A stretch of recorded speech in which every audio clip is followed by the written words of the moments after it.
ganito na nga yun guys. So yung nangyayari is para sa mental health daw. So kaya nag-unwind. Tapos yung yung stress niya, yung nagdadala ng stress is yung pera. Tapos pera din ang gagamitin niya for mental health. So wala. Mabaliw ka na. Awa naman, kinuha niya yung jacket ko. Diyan ba siya? Nilamig kasi yung nanay. Ang dami dito guys sa na parang may special training yung mga emergency responses guys. Hindi namin alam. Hindi pa kami sure nung una kung pwede kaming pumasok. So nagtitraining sila. May mga Black Hawk. Ano pa yung helicopter na sinabi ni Rapa? Something.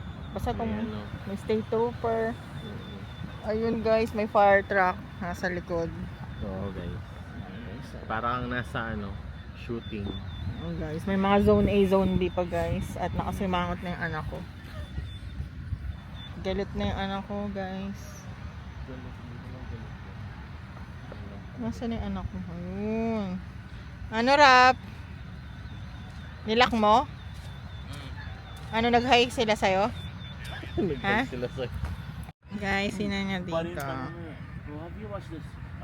Madalas kami dito. Kaya spring na, magsa-summer na.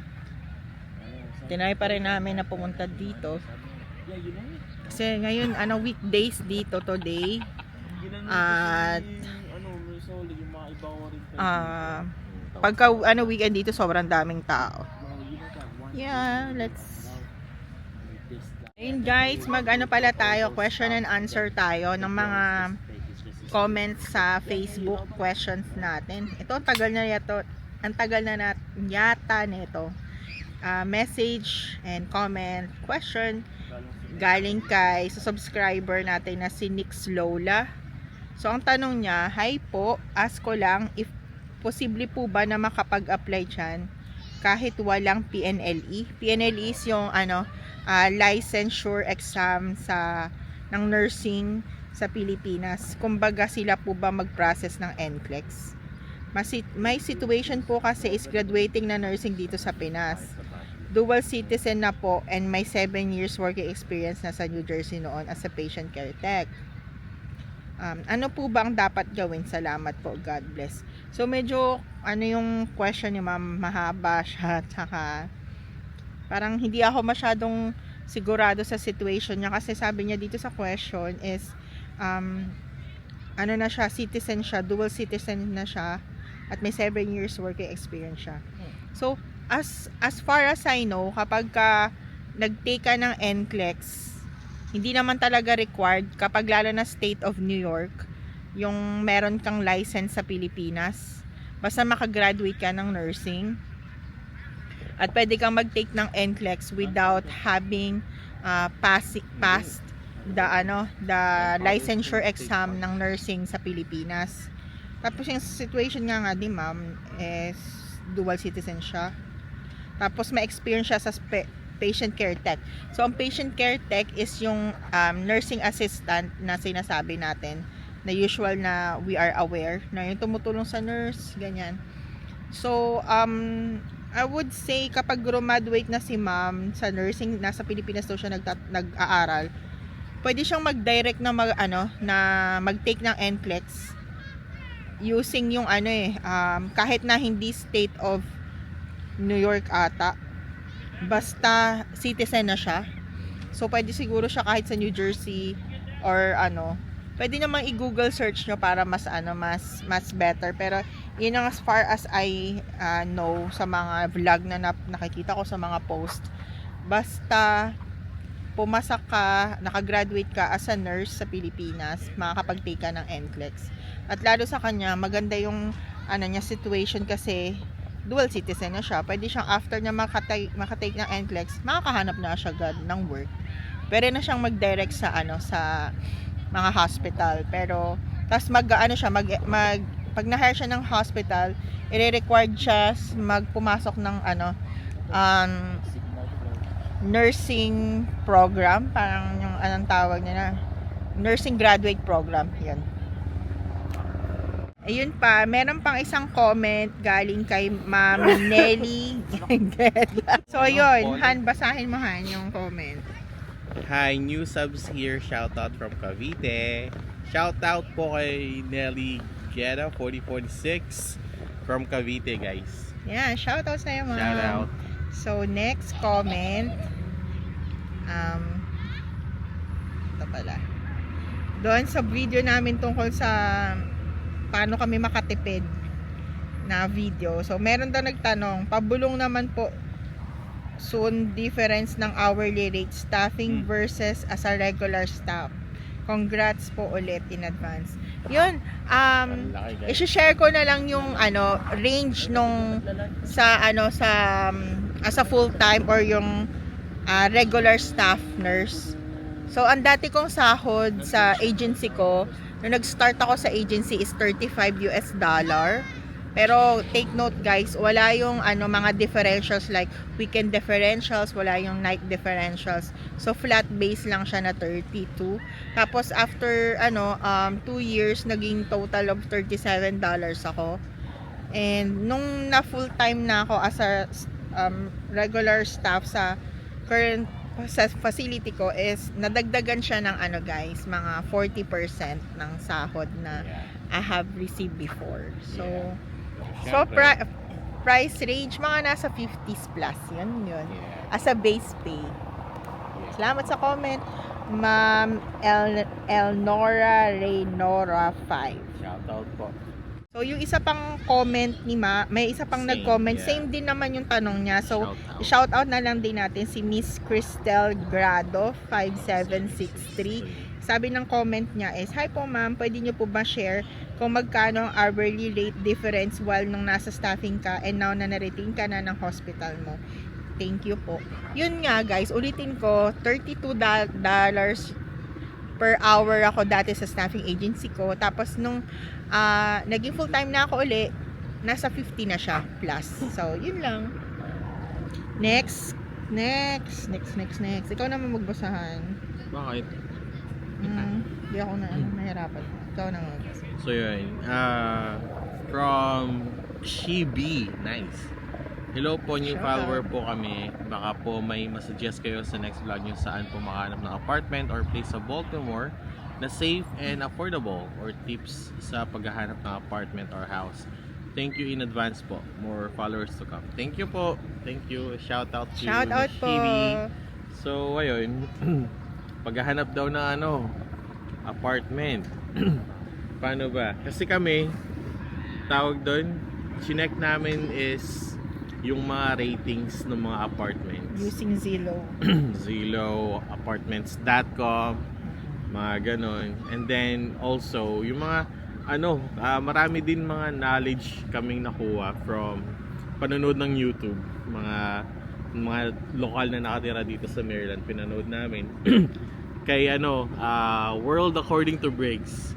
So yun, parang nakalagay doon yung meron siyang list ng mga top mga cities, mga rural, urban, suburban places na pwede nyong tignan for apartments. Tapos sinasabi din niya yung crime rate, yung price range ng mga apartments. Pero just to give you a heads up guys, dito sa Baltimore, medyo actually in entire Maryland medyo mataas ang cost of living. So just to give you an idea, yung apartment namin ngayon is 2 bedrooms and then 2 full bathrooms, and it cost us almost $1,800 kasama yung doon, kasama yung tubig, and then provided yung washer and dryer. Yun yung apartment namin. And maganda yung yung sa apartment namin, since suburban, maganda yung surroundings, Yung tahimik, safety. tsaka safe din. And then tawag doon, less yung crime rate dun sa namin, kaya safe na safe. Tapos maganda rin yung ratings ng mga schools. So isa din sa Yeah. mga pinagbasihan namin kung ba't kami kumuha dun sa area na yun, kasi yung mga school na kasama sa nila, paano ba yung yung sakop Zoning. ng zoning nila is magaganda yung rating. So kung kukuha kayo, siguro kasi ilang years na rin kami dito nakatira, and then kung sino-sino na din nakasalamuhan namin mga lokal dito, siguro pwede namin i-suggest is iwasan nyo yung Dundalk, Number 1. Baltimore downtown. Baltimore Oh my gosh. City, guys. Baltimore Iwas. City, Iwas. So, yun. Dundalk, Baltimore City. Abington, Essex. Yan, medyo delikado yung mga Yeah, places. mga na delikado yan. yung mga lugar na yan. Hindi na naman namin sa sinasabing sobrang delikado, pero yun nga, pwedeng mag-ingat kayo and do your research din. Mhm. Pero yung yun nga, yung suggestion namin is mag-check kayo ng mga crime rates. And then sa YouTube nga, marami ding mga YouTubers na mga Amerikano, mga taga dito na nagbibigay din ng mga tips kung paano makatipid at sa yung mga magagandang lugar dito sa Maryland. Yun lang. Yan.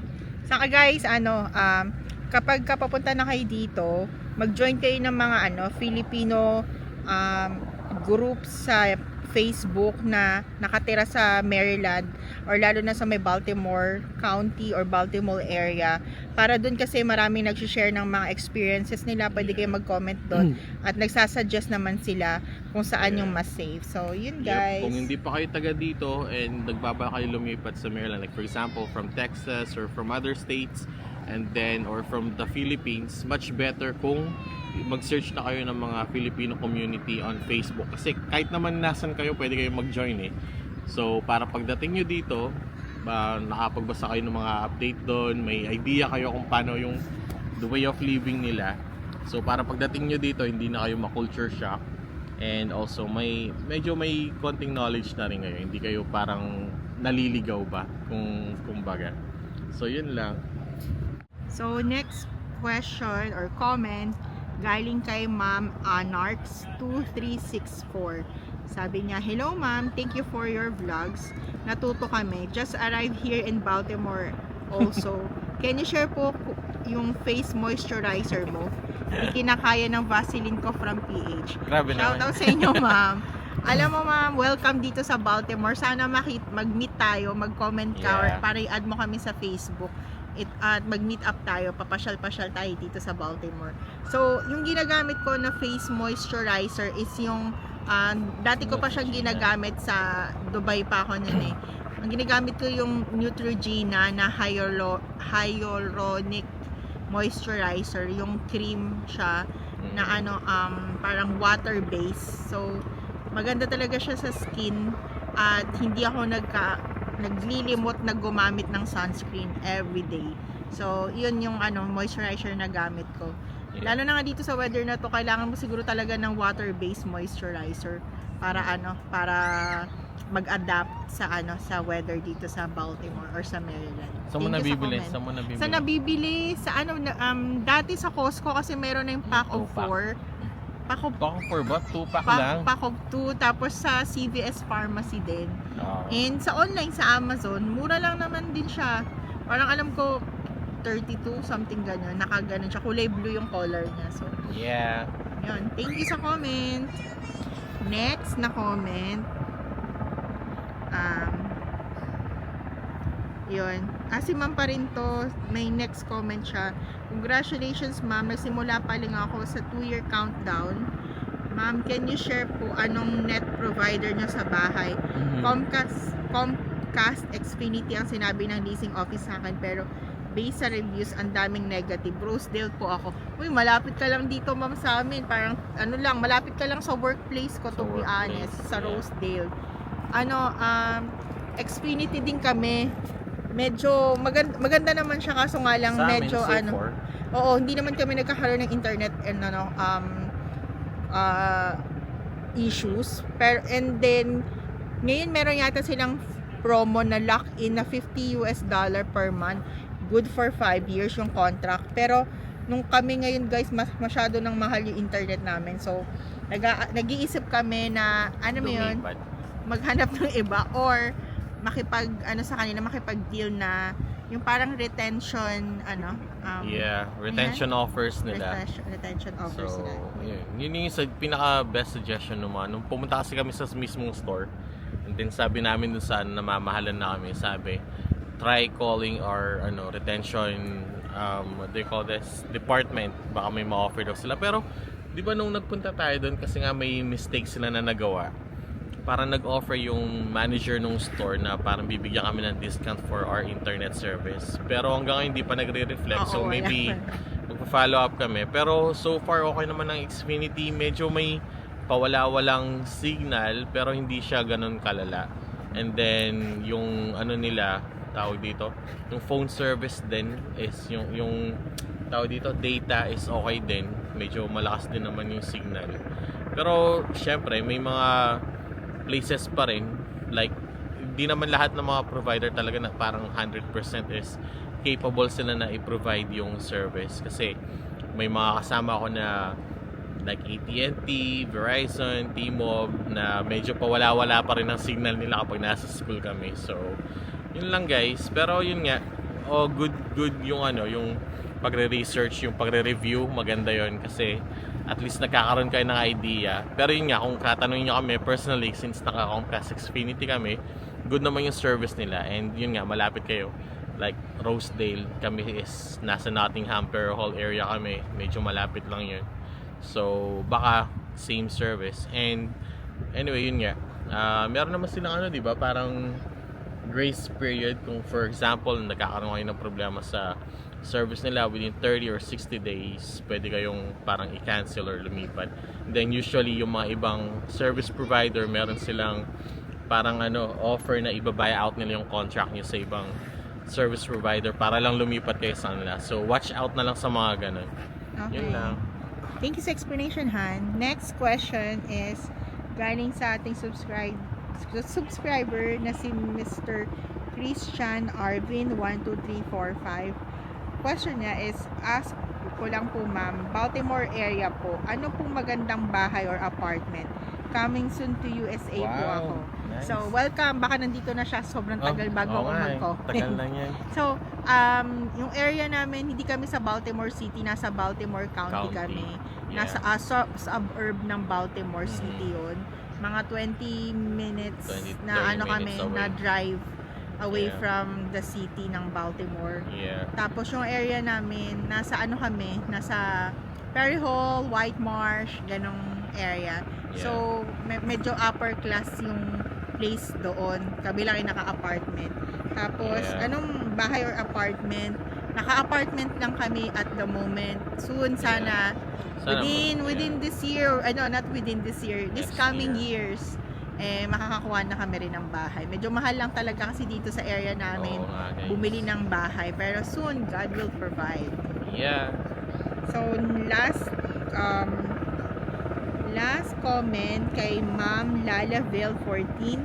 Hello po, baka maka-request ng latest cost of living nyo po para mas mapaghandaan po namin ang gastos. So, maganda yun. Maganda yan guys. Na date ano. check ngayon ay April 2026. Tapos, ang ano ba yung cost of living namin ngayon? At the moment, yung apartment rent, binanggit na ng asawa ko, nasa 1800 siya. Tapos, Yeah. yung ano namin, Kuryente, magkano? namin, depende Umaabot. sa ano yan, sa kung anong Anong season. For Yeah. instance, pag winter guys, mahal talaga ang bayaran sa electric bill kasi gumagamit kami ng heater. Tapos naglalaba kami madalas. Magamit kami ng washer and dryer. So nasa range siya ng, lalo na ngayon tumaas yung BGE kami. Tumaas yung ng 30% yata yung bill last year at this year din. Nagdagdag sila. So ang range namin tuwing winter is nasa $200 to $280. Pag ngayong summer naman, ngayong spring pala, painit na, hindi kami masyadong nag-AC guys, electric fan lang. Nasa $120 to $180 siya. So, yun lang, depende. Pero alam mo, may mga nagsasabi sa amin na yung mga kaibigan namin may homeowner na sila, mas mahal daw ang electric bill kapag luma yung bahay na nabili mo. Tapos, in compare mo sa mga brand new na bahay, yung newly constructed na bahay. Kasi yung mga gamit, yung mga HVAC, yung mga heater plumbing nila, mas latest, mas bago. So, yung range nga nung kaibigan ko, sila Rachel, tsaka si Martita.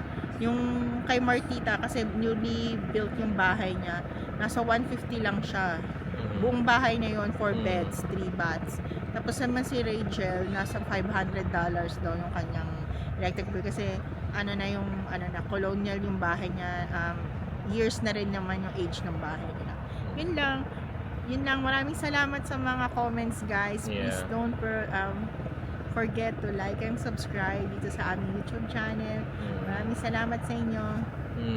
Bye guys!